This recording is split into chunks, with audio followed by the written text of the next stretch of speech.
We got the GOAT, the greatest promoter of all time, Eddie Hearn, is saying that he's saying that, you know, that Errol, Spence, and Charlo want too much money. We also talk about if Charlo or if, you know, Boots and Bird are the best fight and the biggest fight at 154 pounds.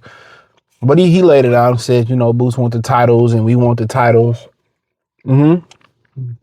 But, you know, you got other marquee names there that make a lot of sense when you talk about Bird, Ortiz, Errol Spence, and Charlo. And he says that, you know, you got to imagine the numbers that Errol Spence and Charlo was asking for. And like I said before, it's like, how can I put this? It's like if you had, I don't know, let's just throw out a name.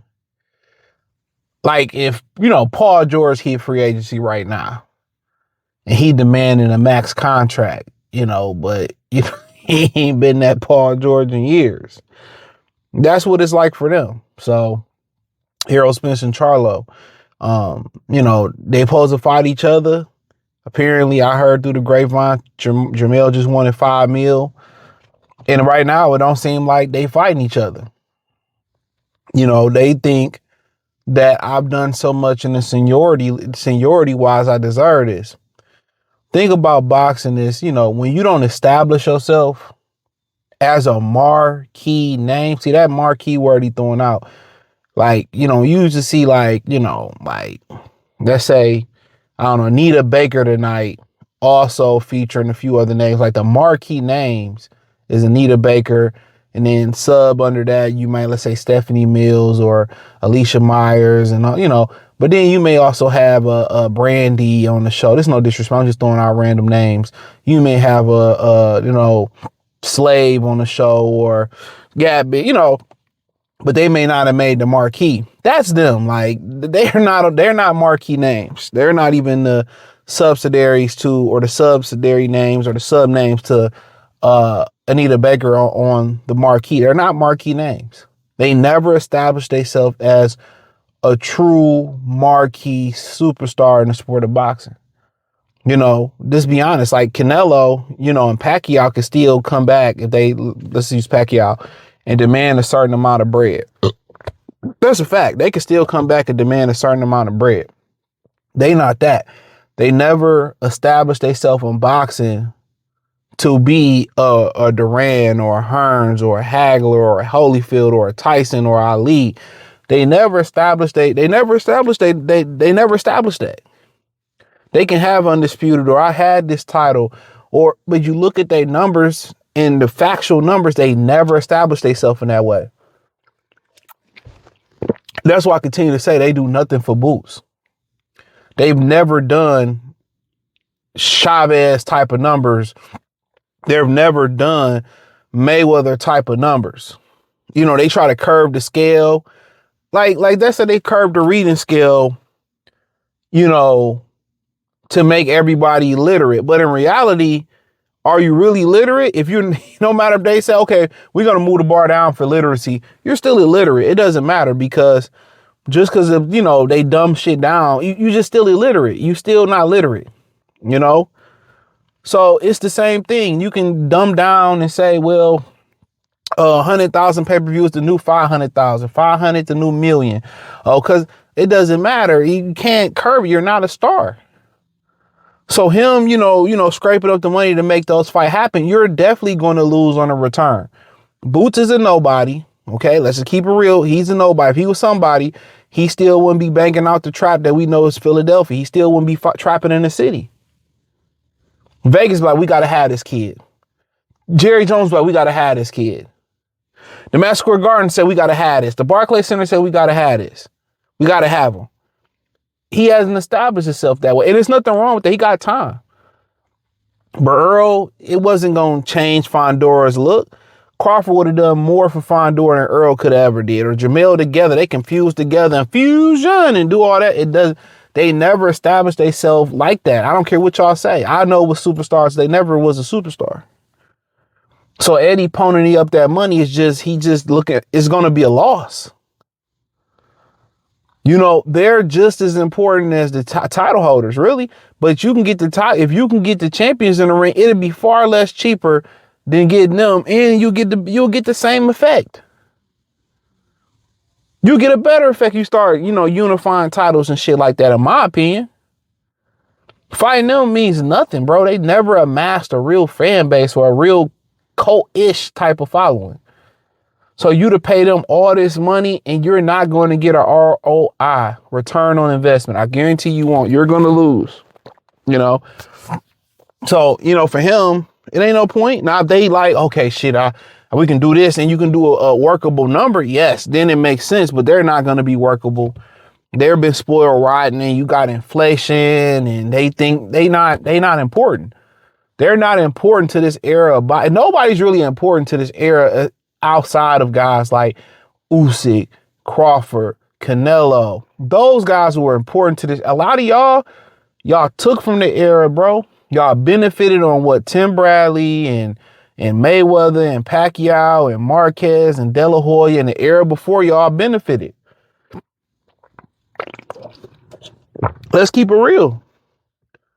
Y'all didn't do nothing significant, but not fight, make excuses, get in trouble outside the ring. Y'all didn't do nothing. Y'all hurt the sport of boxing. And that alone to not put Triple G, Errol Spence, Jamel Charlo, that alone should allow them motherfuckers to go in the Hall of Fame. The whole PBC outside of Erislandy Lar, and maybe Wilder just for historical purposes and what he did for the heavyweight division. Without Wilder, heavyweight division would it wouldn't even be, people would forget it was even a sport. Let's just keep it real. But I ain't getting into that, right? People going, oh, he ain't did this. Like I said, without him, like I said before, nobody talks about heavyweight in America, but another story. But yeah, I was just making that point. But, Virgil and Jaron being the biggest fight, how can it be the biggest fight in the division? And it could be. And y'all talking about fighting in Dallas. Fighting in somebody's hometown. If it's a significant fight, you don't think the Barclays Centers or Madison Square Garden or Crypto.com or one of the venues in Vegas, even the venues in Vegas that's not even in the MGM Spirit, Ram, you don't even think the Thomas and Mack, the Cox Pavilion, none of them is calling for y'all to fight there. Y'all financially can't make it happen at the Spear. Nobody wants that fight. Like, think about it for a minute. So, 54 is a bridge division. It's not historically, it's not, I ain't gonna say historically, you got a lot of guys come. It's just like, I run through that motherfucker, get a Coca-Cola, get some peanuts, get some chicken wings, and then I'm out. Or it's like a town that's known for having really good barbecue, and you come there for barbecue and then you leave. You know what I'm saying? You don't do shit else in Kansas City. Let me get a plate barbecue, fuck with the hoes, fuck with the snow bunnies, fuck with the quiches. No. You might go see Ozark, get some barbecue, see the Ozark Lake, and get the hell up out of there. That's 54. So it's not, historically when you start looking at the name, but basically the guys just came through there. You know what I'm saying? But, commercially wise, I would say so. That's not saying the bar is not high. Fondor is a commercial flop. Madrimov, commercial flop. Tim Tszyu might be the most commercially appealing guy at the division, to be honest with you. Xander Zayas, he's still building, but he probably top 2. Mazaliev, they buried his name on undercards before he got the title, won't let him in. PBC built him up on non-televised cards. So Virgil, he ain't nothing significant. Nobody give a fuck about a Virgil Ortiz, and nobody give a fuck about a Jaron Ennis outside of this shit. So really, it's like saying I'm the tallest midget in my Jay-Z voice. That's just honesty. But if I had to say, Zayas and Tim Tszyu might be the 2 most prominent guys in this division as far as his popularity. Everybody else is struggling artists. Take that. 360 deal artists. But I don't have a problem. You saying it's the most, appealing fight. It's a hardcore boxing division. So if you say that's the most appealing fight in the division, I ain't knocking it. But, you know, for Vegas not to want it, New York not to want it, Southern California not to want it, or somewhere of significance, that just let you know how far boxing fell from grace. But stylistically wise, I mean, it's a great fight for the sport. It's a fight that you want to, you know, your boys, I don't really fuck with boxing. You show them this fight, you get into boxing, you know. I think Virgil has been tested more as a fighter. He's had adversities, you know, inside, outside the ring. Very talented, explosive. You know, and boots. We don't know. Can he take the punch? You know, we seen Virgil have to bite down and win tough rounds. So, you know, experience, you know what I'm saying, is to Virgil, being able to take a punch, whether it was Madrimov, Bokachuk. I mean, he fought some guys that can thump a little bit, whether it's fighting, you know, a slick guy like McKisson, you know what I'm saying? You know, he's been in there with those type of guys. You kind of catch my drift. Only thing I really didn't like is how he tried to sue Blair Cobbs and then didn't want to go beat his ass. I mean, that's what I didn't really like about it. But nobody said nothing when Virgil was trying to sue Blair Cobbs for some words. You know what I'm saying? You see how they draw the line? You know, when Zab tried to sue Cletus Shelton, you know, for paid usage and damages. That's why I say when you come to Devin Hank, when it comes to people you like, let me say this. When it comes to people you dislike, no matter what they do, it's not good enough. You see it with the POS. You know, you see, you know, or PO, what is it? POUS. You see it all the time. You know what I'm saying? He could do great thing. Oh, fuck him. I don't give a fuck if he gave me $1 million. You know, that's how people roll. You know, but honestly, it's a fight that I think is significant for the hardcore boxing fan. So I think it's significant. But if you just talking about on a grand popularity scale, it's the Zayas and Tim Tszyu, in my opinion. I mean, I'm just saying off popularity, but this is a very important fight for the culture of boxing, in my opinion. So I think it's significant.